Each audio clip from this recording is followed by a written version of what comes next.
Alright, let's talk about the rest of book 2 now. This one was longer, so I did have to split it in half. Thank you for coming back. Chapter 8 is pretty simple. The team fights their way to the inner sanctum, and Fjorn performs the Rite of Frost.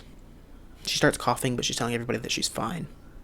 Meanwhile, Suitor is talking to Veronica. He tells her to return to Moosebell, and she's like, "No, let's see this through." He's like, "It wasn't a request. I'm either going to send you back there or break your back and drag you back there myself anyway, so just go."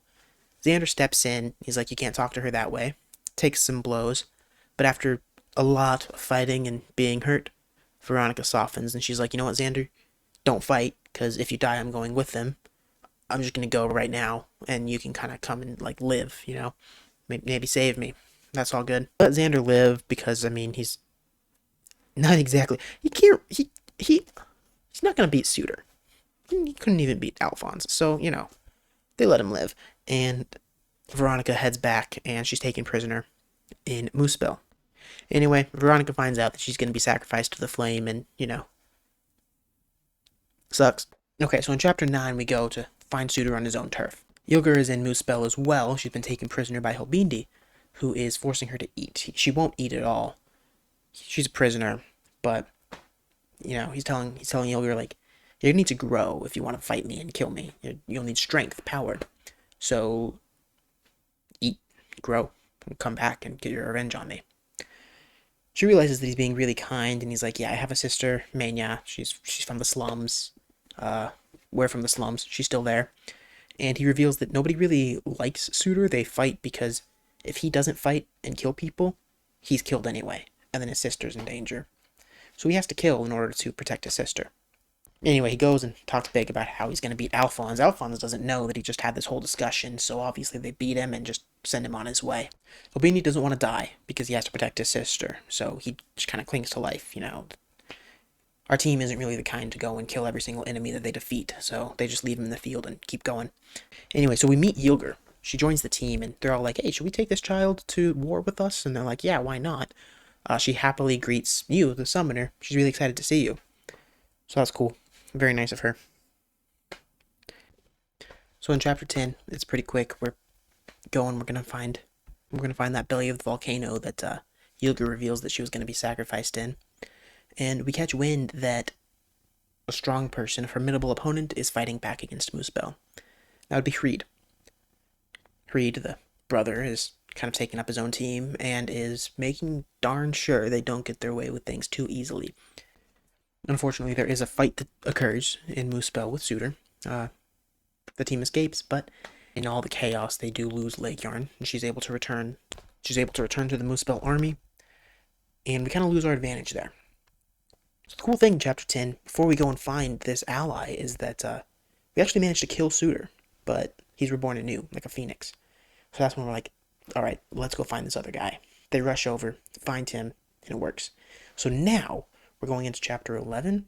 We find Hreed and team up with him, and he reveals that an Imblian knight wearing a banner of Imblia helps him out, made sure that he lived, and then gave him a lot of intel.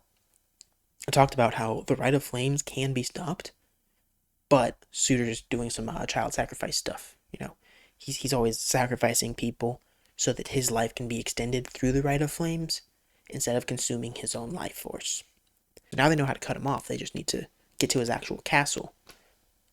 Really cool thing is that the knight has also actually scouted the castle and knows his way in. So the team starts fighting, starts working their way there. As they progress, they actually get ambushed, and they're like, "Oh no, could Zacharias have betrayed us?" Just kidding. Literally, like, for 2 lines, they're discussing it, but they're like, "No, obviously the traitor is..." When chapter 12 starts, they're already discussing who the traitor might be, and they're like, "Hey, it can't be the Niffle siblings. We actually swore an oath with the dragon, Niffle, and because of, like, this is, like, some serious stuff, so it's not us." Obviously, we've been with the Asgreen characters for the whole book, so we know it's not them, because they couldn't have really snuck out. Anyway, we learn more about the specifics of the sacrifices. One of them will be Veronica, but the other one Zacharias hasn't figured out. And that's kind of the end of our dealings with Zacharias for now. He just wants us to save his sister, but he can't deal with these politics for too much because of the whole, like, dragon making his mind go crazy thing. So he sticks out of it. But that intel got us this far. The only thing now is that we need to figure out this traitor stuff. But then, of course, Helbindi shows up. He's like, "Yep, it's me. Actually, the three generals have teamed up, and this time they're all going to kind of push us with strategy instead of just each of the three generals kind of doing their thing. So it's Helbindi's turn, but we defeat him. Leguiarn finds him defeated and is like, you know what? Hang up your axe and get out of here. Just go live life. He's confused by this because he's like, you know Suitor's going to find me and kill me, so why don't you just kill me for losing? That's when Leguiarn reveals that, first of all, she's not like Suitor, but secondly, the first time Helbindi lost, Suitor actually grazed the slums, killing every person in it, including Helbindi's sister. So he's not doing great. He's at a low. This guy did so much war and violence and almost sacrificed children for the sake of his sister, and Suitor took that. And of course, he did it evilly. Late that night, Fjorm wakes up and Ilger's like, hey, thanks for defending me when Alphonse thought that, one of us could have been the traitor, and sorry to pay it back like this, right? Okay. She's confused, and she drugs Fjorm so that she's even more confused and starts taking stuff from her, steals her lance and all that. Alphonse and the summoner, you show up, and Alphonse is like, don't worry, we know that it's Ilger, or rather, Kieran figured it all out. So if you figured it out, because if you haven't, then Alphonse just said you did. It might be embarrassing, but don't worry. You didn't get the full story. I'm not going to make fun of you. If you didn't, it's Loki. Loki was in the form of Ilger the whole time. They realize this because Loki met the summoner, but Ilger never did, so how did she greet the summoner? Alphonse has had that on his mind the whole time, but he never said it out loud. But still, somehow, the summoner's the one that actually figured out who it was. So, that's just a little bit of them kind of trying to fluff up the player's ego and, call themselves out, because a lot of people did predict the traitor plotline. So now they're like, yeah, the summoner knew. Anyway, from there, we have to fight her off. She starts shifting forms to kind of prove her power. Shifts into Alphonse himself, despite Alphonse being there. And after forcing her to retreat, she's like, you know what? You got me. Here's a map. It'll help you save the other sacrifices, and you can stop Suitor there. And I'm like, what the heck? She reveals she doesn't serve Suitor. She's just doing what she wants to do.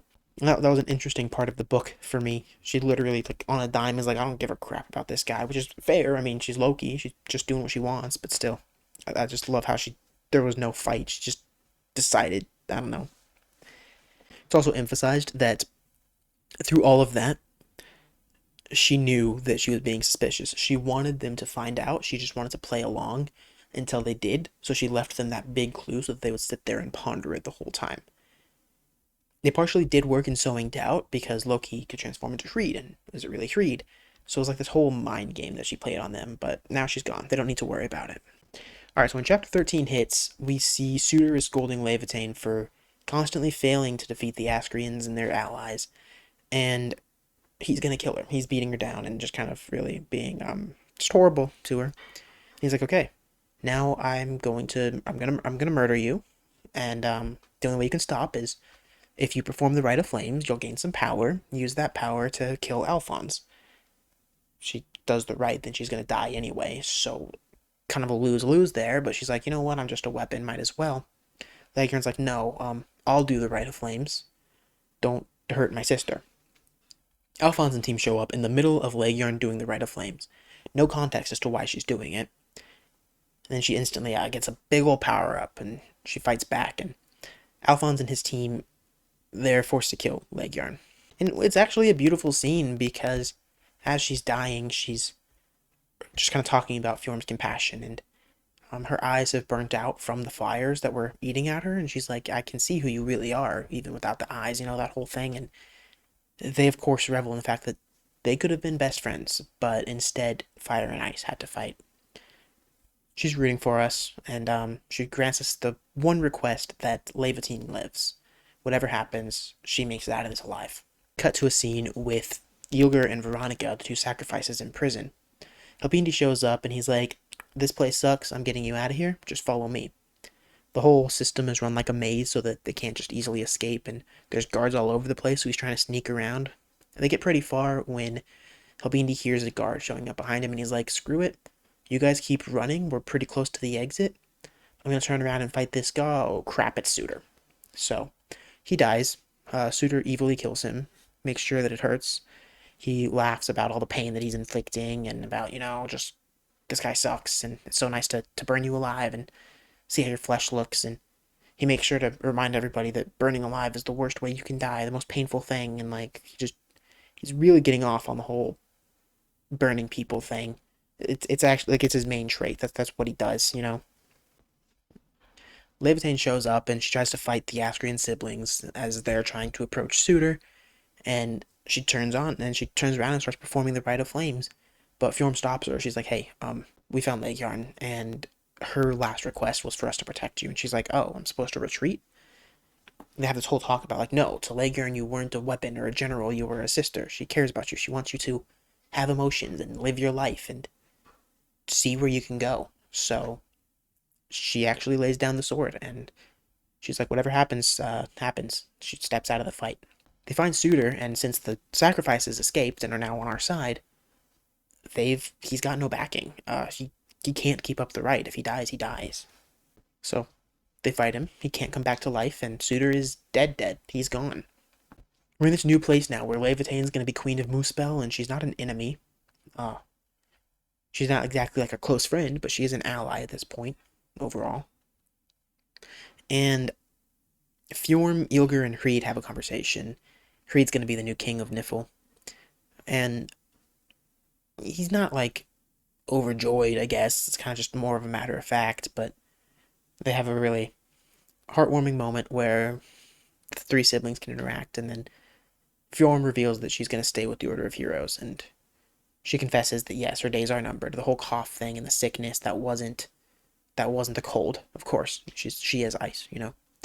But she's dying, and she wants the last of her days to be working with the Order of Heroes and just doing the best she can for them. So that's what she's gonna do. So she quits the whole royalty game. She's technically like a princess, but she's more so just a knight at this point, and stays with Alphonse and friends, where she feels like she belongs anyway.